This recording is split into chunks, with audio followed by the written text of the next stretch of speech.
Nakapaghanda na yung ating magpipresent ngayon kasi alam niyo pinakamahirap sa kanya yung magpaka-spiritual, you know. And kaya kanina habang kumakain kami, wala mo ng biruan, you know. And palagay ko ngayon nakapaghanda na ng mabuti. Alright? Tawagan po natin ang Gumabay family para sila po ang mag-present po sa atin. Okay? Pahingi lang na dalawang upuan, please. Dalawa. Yeah, okay. Yung nabubuhay pa yung nanay ko, mabilis yun, kumilos eh.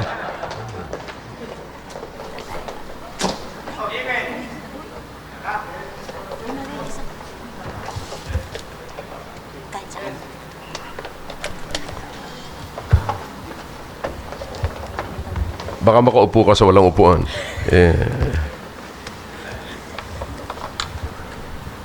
Amen. Isang mapagpalang gabi sa bawat isa. Kami po ang Gumabay family na pinangungunahan ng inyong lingkod, Brother Noel Gumabay, at ang aking napakagandang asawa, Sister Cynthia, at ang aking dalawang anak na si Pauline at Tricia, na magbibigay po sa inyo ng devotion ngayong hapong ito. At salamat sa Panginoon na kami po ay magagamit. At bago tayo magsimula sa ating devotion, ay magbukas muna tayo sa panalangin ni Mami Love. Let us pray. Dakilang Diyos, salamat po sa gabing ito.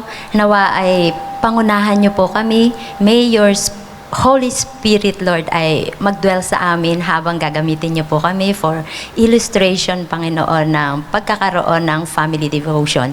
Gamitin niyo po si Brother Noel, ako, Pauline at Tricia, at pangunahan niyo po kami ng inyong banal na Espiritu. Patawad po sa lahat na aming pagkukulat, pagkakasala. In Jesus' name we pray. Amen. Amen. So, hahanguin natin yung ating debosyon ngayong umagang ito, Sabado ng umaga, alas 8 ng umaga, ay sa aklat ng 1 John chapter 2 verse 9. Okay? So, Tricia, pakibasa mo ang talata. 1 John chapter 2 verse 9.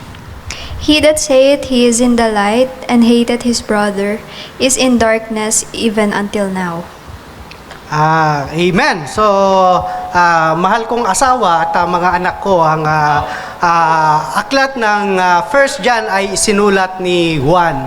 At sa talatang ito ay ibinunyag ni Juan at itinatama niya yung isang magulong buhay o komplikadong buhay ng isang Kristiyano. Pag sinabing Kristiyano, ito yung mga ligtas at nagsisi ng kanyang kasalanan at tumanggap kay Jesus bilang Panginoon at sariling tagapagligtas ng kanyang buhay.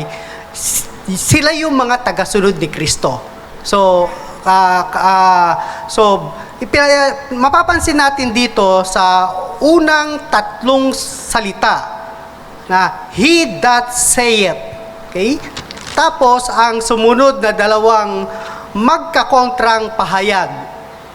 He is in the light and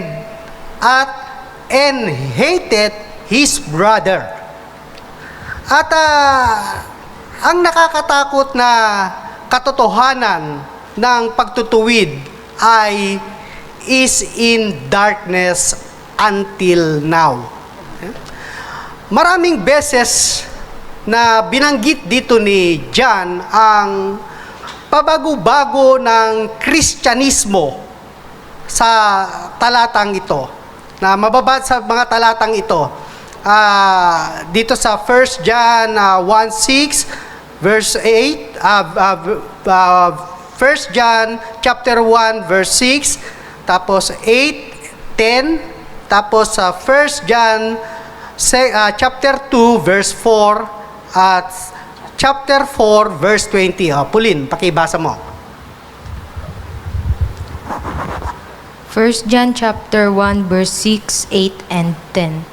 If we say that we have fellowship with him and walk in darkness, we lie and do not the truth.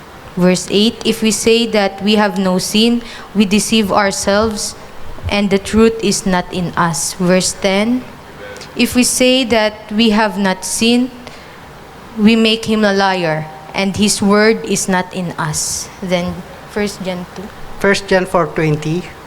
1 John 4 verse 20.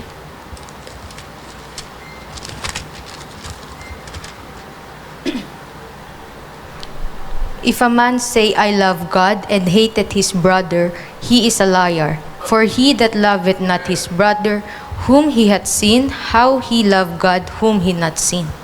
Amen. So, ito po ang matagal ng problema minsan nating mga anak ng Diyos na tayo ay namumuhay ng hindi na ayon o salungat sa salita ng Diyos. May dalawang simpleng bagay na matutunan natin sa talatang ito. Okay? Unang-una, ang mga Kristiyano ay ang mga anak ng liwanag at lumalakad sa liwanag. Okay? At ang pangalawa ay ang mga masama ay mga anak ng kadiliman at lumalakad sa kadiliman. Okay? Ang pagpapahayag at pagganap ay dalawang magkaibang salita. Ngunit hindi ito magkaibang paraan. Sila ay konektado at hindi maaaring paghiwalayin. Sila dapat ay magkasama at hindi dapat magkakontra sa buhay natin bilang isang anak ng Diyos. Okay? Okay? Hindi natin pwedeng sabihin na tayo ay nasa liwanag habang lumalakad tayo sa kadiliman. Sa pamamagitan ng pagkapuot o pagkagalit o pagkaroon ng sama ng loob natin sa kapwa nating Kristiyano. Okay? Ang pagkapuot sa kapwa nating Kristiyano ay isang palatandaan na ang isang anak ng Diyos, no tayong mga anak ng Diyos, ay hindi lumalakad sa liwanag. Ang puot ay kawalan ng liwanag sa daan ng kadiliman. Ang kadiliman ay naroroon kapag ang liwanag, ang kadiliman ay naroroon kapag wala ang liwanag. Okay? Ngunit, ang liwanag ay nagtatanggal ng kadiliman. Okay? Kaya, lumakad sa liwanag sapagkat ang Panginoon natin ay ang Diyos ng liwanag. No?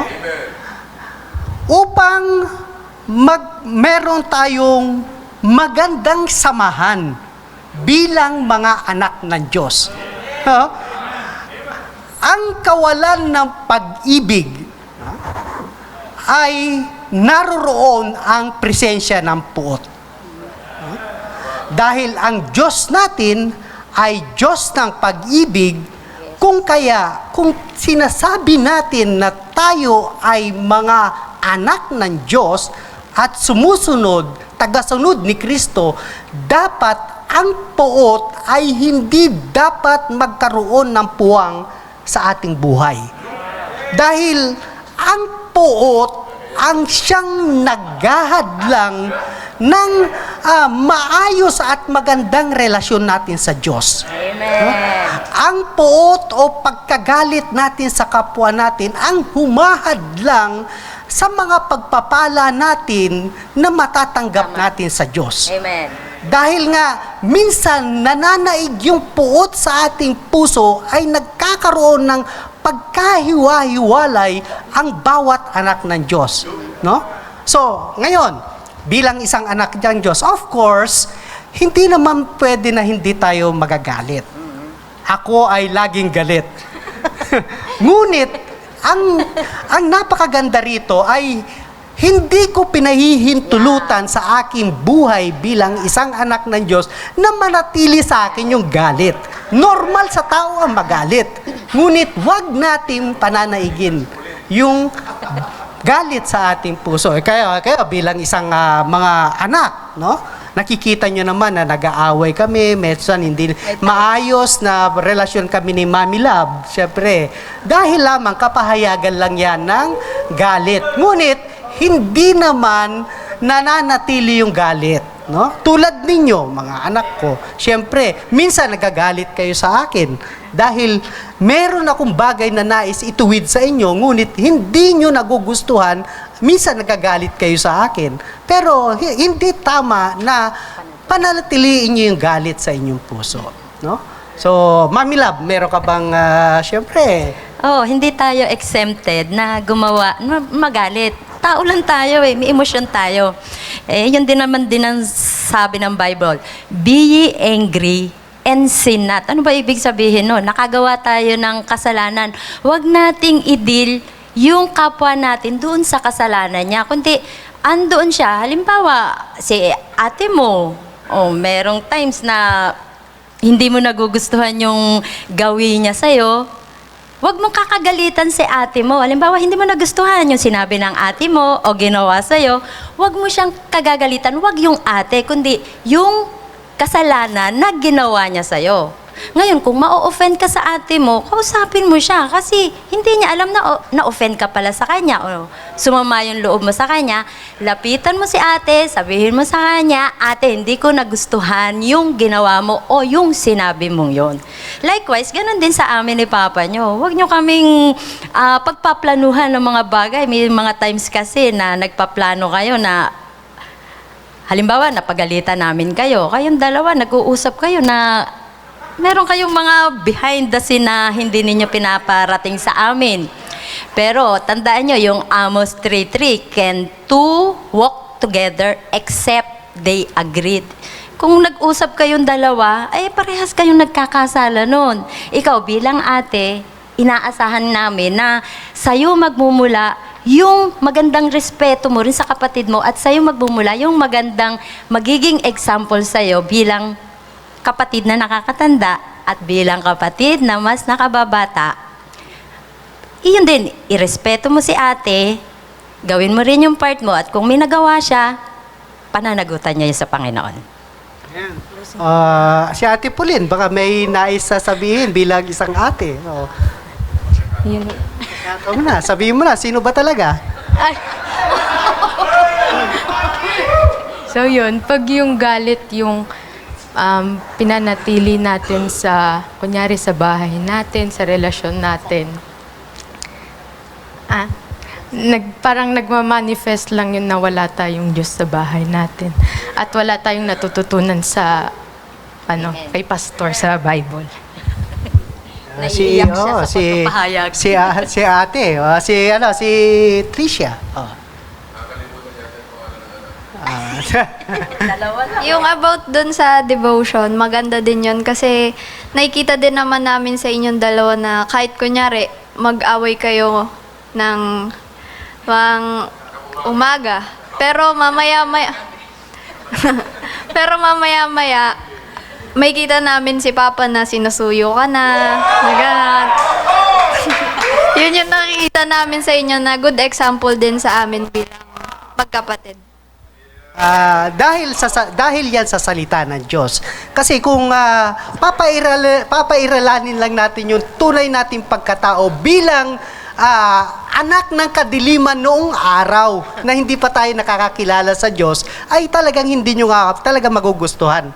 Lalong-lalo na yung aking pagkatao. Ngayon nga na ligtas na ako, ayaw nyo pa rin sa akin minsan.